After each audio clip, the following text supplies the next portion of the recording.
Parables of the Messiah, number 15, Two Builders. Matthew chapter 7, verses 24 to 27, and Luke 6, verse 46 to 49. The idea that religion is concerned with doing, and that men need not worry about believing, is a part of the shallow thinking so widespread in these last days. The discounting of true faith is a weakness of the credulity of today, for all men have faith of some sort, and are ready to show it in the most surprising ways. The demagogues, Hitler and Mussolini, who had their short day in Germany and Italy, knew only too well how ready people were to believe, and they exploited this characteristic to the full. It has been said, a man can no more run away from his faith faculty than he can run away from his own legs. They are what he does his running away with. The extreme illustration is to be found in the faith shown by so many in no faith. Practice the teaching of Christ, and it is enough, would be a fair representation of most people's idea of the religious life. And if we ask, what teaching, we will probably be referred to the Sermon on the Mount. Nothing could better illustrate the smallness of men's grasp of the teaching of Jesus. For, firstly, the teaching of the sermon is hard. It is difficult to believe, and it is hard to practice. Its meaning is not always easy of understanding, despite a superficial simplicity. Its practice defies the best efforts of human nature, and reduces men of earnest endeavour to the recognition of human weakness, which Paul describes in Romans 7. Secondly, the sermon is shot through with doctrine concerning a future life, and of man's possible relationship to it. The Beatitudes promise a good to come which will be the fruit of present effort. Jesus plainly declares he will decide men's future. Some call him Lord, Lord, but do not the will of God. In a future day many will call him Lord, Lord, and claim to have done many things in his name, only to hear him say, Depart. Nowhere is the claim that the future is in his hands more clearly or more boldly made than in the Sermon on the Mount, that he will make decisions which will affect men for ever. It is a fitting sequence to that claim, and a fitting climax to the sermon as a whole, to compare his hearers to two builders, with a marked rhythmic and balanced parallelism. He declares, Therefore, whosoever heareth these sayings of mine and doeth them, I will liken him unto a wise man which built his house upon a rock. And the rain descended, and the floods came, and the winds blew, and beat upon that house, and it fell not, for it was founded upon a rock. And every one that heareth these sayings of mine and doeth them not, shall be likened unto a foolish man, which built his house upon the sand. And the rain descended, and the floods came, and the winds blew, and beat upon that house, and it fell, and great was the fall of it. The phrases linked by the word and produce a cumulative effect of the growing strength of the storm, as rain, floods, and wind all seem to combine to test the building. The rock-founded house resists the storm. The waters rushing around its base leave it unmoved. With all the power of simple statement, Jesus says, It fell not. And he gives the reason. It was built on a rock. In the second part, the repeated phrases enhance the effect of the terror which the storm brings. The only variation comes at the end, and it fell. By repetition, its destruction is emphasized. Great was the fall of it. Its walls gave way, the roof fell in, the swirling waters swept away the sand on which it was built, and nothing at all was left of the man's labours. The address ends with the ominous warning that to build other than on Christ's sayings would end in complete ruin. The utter plainness of it, the staggering demands of it, the amazing claims of the speaker, the awe induced by the picture drawn so graphically, moved the people to astonishment. They marked the dominant note. He taught them as one having authority. The language is that of a lawgiver and not of an interpreter of the law. These sayings of mine have all the force of the 10 words spoken amidst the thunder and darkness and lightning flash of Sinai. These sayings are to govern thought and conscience, and so determine the outward act. Men often mistake sincerity for truth, as if sincerity could take the place of truth. Many of the contemporaries of Jesus were sincere and conscientious enough, but pitiably in the wrong. Their consciences led them to do things which were severely condemned by Jesus. Of such perverted consciences, it has been truly said that Jesus was thinking when he spoke of those who tithe mint and anise and cummin, and neglect the weightier matters of the law, justice and mercy and faith. With such men he had his major difficulties.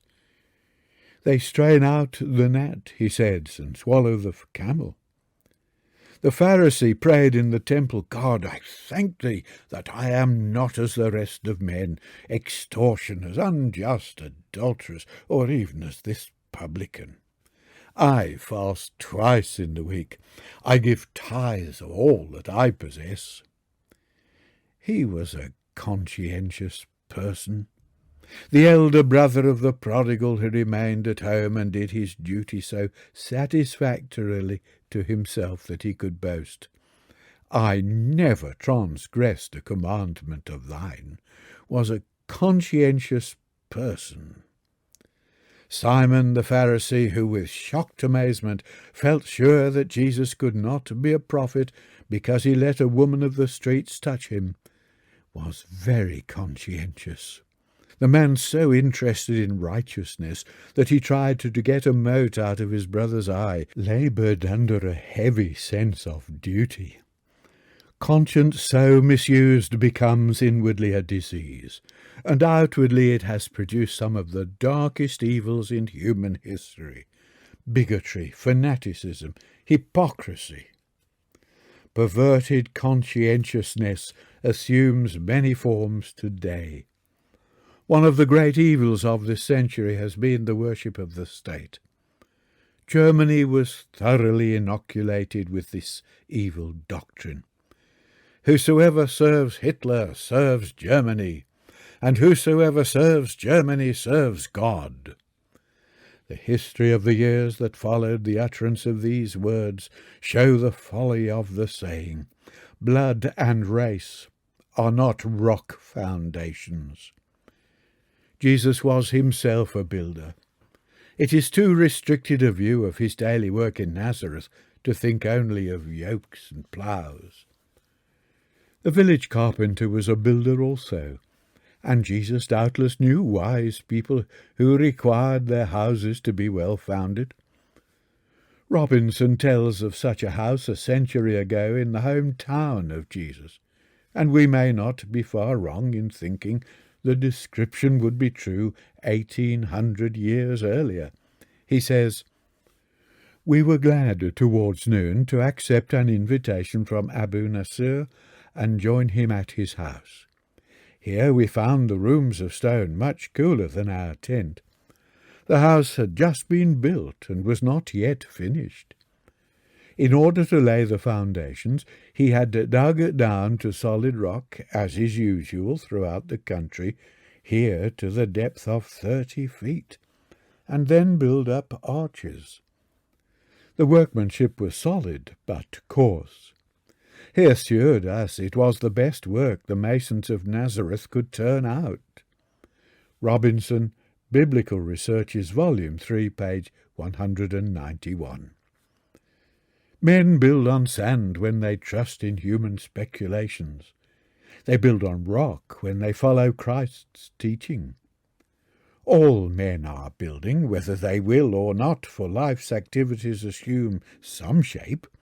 But all efforts can have the quality of permanence only if men build on the foundation Jesus laid in his teaching. Some results seem fair to look upon. Humanistic philosophy may produce a refinement far removed from savagery, but the result has nothing of value to God. But Jesus does not even consider or assess such human schemes. His thought is limited to those who hear his words. The hearer who is also a doer builds a character that has abiding value, and it will survive not only the storms and stresses of the present life, but also the greatest crisis of all, the judgment seat of Christ himself. The wicked are overthrown and are not, but the house of the righteous shall stand. Proverbs 12, verse 7. The house of the wicked shall be overthrown, but the tabernacle of the upright shall flourish. 14, verse 11. The authority with which Jesus spoke was divine, asserted or implied throughout all the discourse. The figure he uses in his closing parable of the Sermon on the Mount is an absolute insistence upon such authority. His teaching is a rock upon which men build safely. This figure of a rock is frequently used in the Old Testament of the Almighty. The Lord is my rock. Who is a rock save our God? The Lord liveth, and blessed be my rock, and exalted be the God of the rock of my salvation. The 2nd of Samuel 22, verses 2, 32, and 47. See also Psalm 28, verse 1, 31, verse 2, 61, verse 2. Isaiah calls God the Rock of Ages, 26, verse 4, margin. And through him God asks, Is there a rock beside me? 44, verse 8, margin. The claims of Jesus thus clearly suggest that his words have a divine power and that he is able to use the language which God says is exclusively his. No prophet ever spoke like this. Such a form of speech befits only one who has the status of the Son. It is one of the many sayings which his enemies would readily seize upon, that they might charge him with making himself equal to God. The sermon is not detached from history. There are events before and after it, events not unconnected with the claims of the sermon. Jesus had toured Galilee, by word and deed proclaiming the gospel of the kingdom. He healed all manner of sickness and all manner of disease among the people, records Matthew in chapter 4, verse 23. His works were the evidences that belong to the kingdom, tokens of what will be when the kingdom is established. The preacher was virgin-born, chapter 1. Declared to be God's Son, chapter 2, verse 15 and 3, verse 17. Tested in the wilderness without failing, chapter 4, verses 1 to 11. These are the background facts which show what manner of man the speaker was. These facts are part of the record, and the sermon must not, cannot, be divorced from them. But the succeeding facts are not less important, for Jesus descends from the mount to perform a succession of wonderful acts, the details of which one careful expositor has not hesitated to say were selected by Matthew for their spiritual significance. A leper is made clean, chapter 8, verse 37. The palsied servant is given strength, chapter 8, verses 6 to 8. A fevered woman finds calm and rest, chapter 8, verse 14. So he took our infirmities and bare our sicknesses, verse 17. He crosses the lake and a tempest arises. He muzzles the storm as a mad dog is muzzled to control it. On the other side of the lake he finds men as tormented with disease as the sea was with the wind. He speaks the word, and the demons are cast out. The man who uttered the sermon does not promulgate a law which in its very purity breaks our hearts and then leaves us. He enters into contact with men, healing and strengthening. If his teaching alone would fill us with dismay, with his presence it becomes an ideal not too far away to move us, not too high that we will not try to reach it. The words of Christ find their expression in the spirit which Jesus Christ even then displayed. Thus encouraged, we must build on his teaching. As ye have received Christ Jesus the Lord, so walk ye in him, rooted and built up in him, and established in the faith. Colossians 2, verse 6 and 7. This metaphor of building, which has its source in Christ's teaching, occurs frequently in the counsel of the Apostle Paul, although partly obscured by the use in translation of the words edify and edification.